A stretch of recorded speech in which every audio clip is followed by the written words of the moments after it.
Minha diretoria, ganhamos da Inglaterra em Wembley para desespero de boa parte da imprensa brasileira que acha que o Brasil não pode jogar um amistoso contra uma seleção europeia, porque nas últimas vezes que o Brasil enfrentou seleções europeias, o Brasil foi eliminado da Copa do Mundo e, portanto, o Brasil não pode jogar contra as seleções europeias. Sendo que, numa análise pouco covarde, um pouco mais inteligente, você vai ver que o Brasil foi melhor do que a Croácia, o Brasil foi melhor do que a Holanda, o Brasil foi melhor do que a Bélgica, perdeu por circunstâncias do jogo, mas foi melhor em todos esses jogos.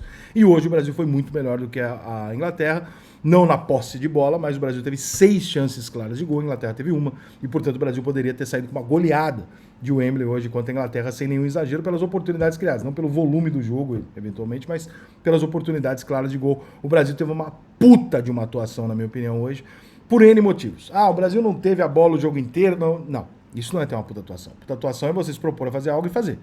O Brasil fez... Aí já vem também os resultadistas, né? Que são os mesmos caras que batiam no Diniz. Por coerência, eu vou manter a mesma linha.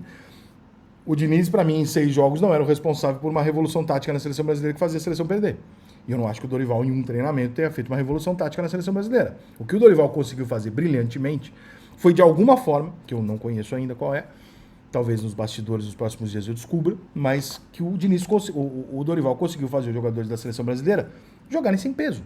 Por algum motivo, provavelmente uma ótima gestão de grupo, a seleção brasileira entrou em campo e com 10 minutos de jogo, Paquetá pega uma bola, sai jogando ali atrás, tá na tabela com o Danilo, gira, joga pro Rodrigo, corta pro meio, o cara se fala, peraí.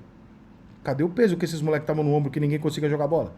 O que aconteceu que esses moleques conseguiram pegar e driblar, ir pra cima e jogar o nosso futebol, bola no chão, lançamento, alternando com jogada construída, com bola carregada, que era uma coisa que o Brasil não estava fazendo. Os jogadores do Brasil tinham pânico de carregar a bola e soltavam. Só o Vini tentava. E hoje os jogadores do Brasil carregaram a bola. E quando precisavam soltar, soltavam. Quando precisavam tabelar, tabelava. Correu o risco de errar um lance de ataque, mas tentavam um lance. Né? Sem ser de mais efeito, mas usando a técnica.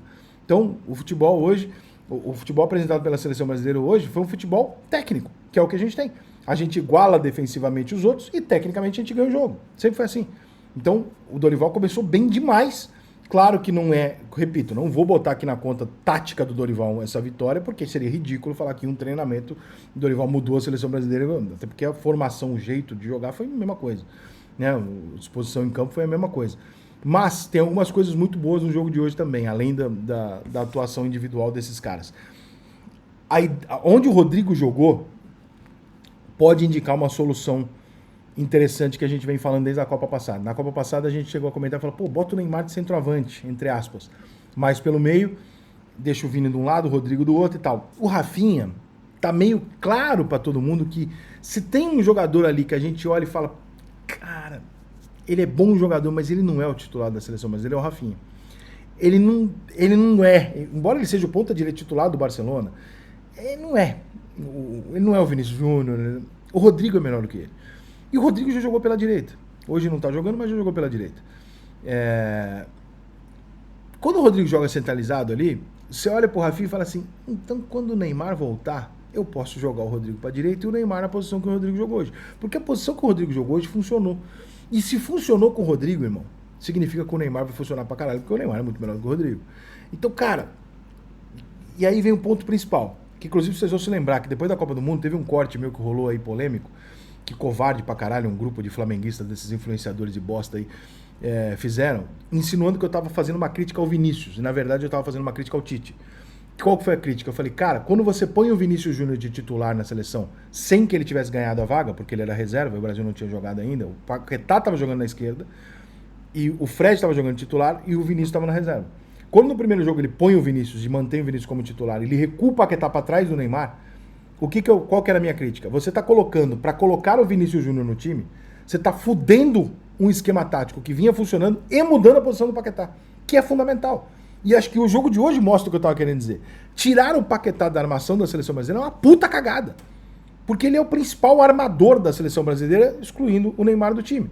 Quando você bota o Paquetá para ser segundo volante, você dá uma série de funções para ele que você tira dele a principal característica dele de armação. E aí, pra você fazer isso, eu vou colocar o Vinícius Júnior na ponta e vou fuder com isso, vou tirar o Fred, botar o Paquetá mais recuado, vou atrasar o Paquetá, vou deixar o Neymar sozinho na criação. Cara, tu mexe muita coisa. Então não é contra o Vinícius entrar. Era a maneira que ele entrou com o Paquetá. Partindo desse princípio, eu imagino que o Paquetá não possa perder a posição dele de formação, que é um meio articulador. Para ele não perder essa posição e o Brasil não jogar com volante só, que é uma coisa que o Brasil não vai fazer, o Neymar não vai poder jogar do lado dele. O Neymar também não vai jogar no lugar do Vinícius, que o Neymar não é mais ponta esquerda há muitos anos. O Neymar é um jogador que joga atrás dos atacantes, mas o Neymar ele pode dar um passo para frente. 5 passinhos para frente ali, não vai foder o Neymar. Ele consegue se virar bem pra caralho. O Neymar é um atacante. Então se você botar o Neymar na função que o Rodrigo jogou hoje, e você bota o Vini na esquerda, o Rodrigo na direita, e deixa o Paquetá na armação, cara, eu acho que a seleção brasileira tem uma possibilidade ali de ter encontrado uma... que a gente já, na Copa passada, a gente já falava isso, lembra? Pô, bota o Neymar de falso 9, bota o Neymar de falso 9 e deixa o Paquetá chegando. E bota um volante do lado do Casemiro. Não rolou. Não fizemos isso. Talvez esse jogo seja um caminho para que a gente faça isso e em agosto, quando o Neymar voltar, volta o Rodrigo para a direita e o Neymar entra naquela situação. E eu acho que vai ficar muito maneiro. Eu acho que é um caminho bem legal. Então, assim, taticamente, eu acho que o Brasil ganhou essa possibilidade. Para mim, melhor em campo Paquetá. Gostei muito do João Gomes, gostei do Rodrigo. Não acho que o Vini jogou mal. Pessoas falando que o Vini jogou mal. Acho que ele não jogou mal. Acho que ele chamou a bola, pediu, ele perdeu o gol. Mas, assim, ele não jogou mal. Quem jogou mal, assim, abaixo, o Rafinha jogou abaixo. Muito feliz com a atuação da zaga brasileira. Era uma preocupação, sim, porque se cria muita lenda no Brasil de tudo que é da Europa, né? Ai, do caralho. Porra, dá um medo de falar, cara, então, peraí, então se tudo da Europa é diferente, é isso e aquilo, então, pô, será que o Fabrício Bruno e o Beraldo, que são dois jogadores que acabam... O Beraldo acabou de chegar no Paris Saint-Germain, e o Fabrício que tá no Brasil, os dois vão encarar um futebol europeu de alto nível. A seleção da Inglaterra não é ruim. Em um Wembley, porra, os caras vão ter a bola. Será que a gente não vai tomar uma cacetada e esses dois vão se queimar? Tinha essa dúvida, pelo estilo, pela dificuldade de adaptação. E, cara, os dois fizeram uma partidaça dos dois. Que a partidaça no nível assim, Dorival, não dá nem pra mexer, tá? Tu tem que manter os caras pro próximo jogo. Talvez depois do próximo jogo, se perder da Espanha e tal, mas assim, próximo jogo você não pode mexer. Porque não tem argumento pra mexer.